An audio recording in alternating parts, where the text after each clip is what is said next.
All right, Chad. Tell me again so I get the idea exactly. If you could sum it up, man. Let me know what is the difference between an Armenian and a Calvinist view. Okay. Well, Armenians basically they hold free will above everything. So God works in the realms of the earth and everything in all of its fullness, but to the extent of this is our free will. We're going to choose God, and because of that, salvation is, supposedly based off our response to who God is. Whereas Calvinists believe that in predestination, we were chosen before the foundation of the world. So we had no choice in the matter. God chose us. Our response to all of His grace is we can fight as much as we want. We could argue and spit and do, but we will come to faith, um, whether or not we want to. And that's the position of Calvinists. Now, also, there's different things within that, but we can't resist the grace that God has shown us. We submit and we collapse and we fall to our knees because of what God has done, and we see Him for all that He is. Whereas Armenians they make that choice and they base everything off of a response to God. Okay, one more question to ask. If I have an Armenian view, Mhm. could I think that if everybody chose hypothetically to be saved, we would all be saved? If we all chose to. Yeah. Okay. So basically, the ball is kind of in our court.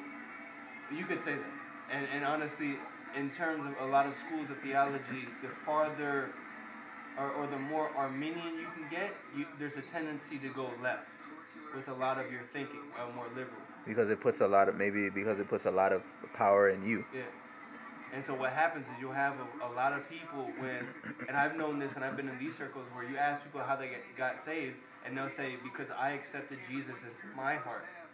Either or they'll say, oh, well, I said a prayer and I accepted Jesus, where it's basically, oh, so it's what you did. As opposed to a Calvinist whom, when they get that theology, you'll be like, yo, God just made His offer so great I couldn't refuse. So my response was just, okay, God, this is what you have for me. Okay, sure, Okay, sure, so a I'll Calvinist believe a, it. a Calvinist basically feels as though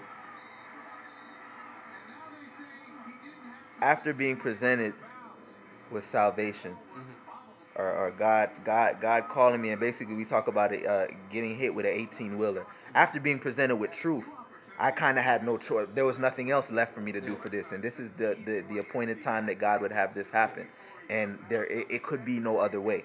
Yeah. And in that, you kind of just feel okay, blessed, and just happy that God would consider you and that you were But you're not chosen. gonna get that upon conversion. You're not gonna get a That's Calvinist. looking back. Yeah, That's yeah, yeah, looking back yeah. on it. Of course. After you hear the Yeah. theology and it makes sense to you, Yeah. and you When really you think, read when you "Wow, read I'm something lucky." like a Romans 9 and nobody seeks for God, and you read a Romans 9 where election and basically everything that Calvin put together in terms of his theology, the Reformed theology, you can read all through Romans and see God's sovereignty at work, where very little is put on the part of the human will. Um, if he argues that that would even exist, that it's not on human will or exertion, but on God who has mercy. And that's the basis for our salvation and everything from that. That's what's up. Uh, I would say that would be a slight tidbit of the difference between a Calvinist view and an Arminian view.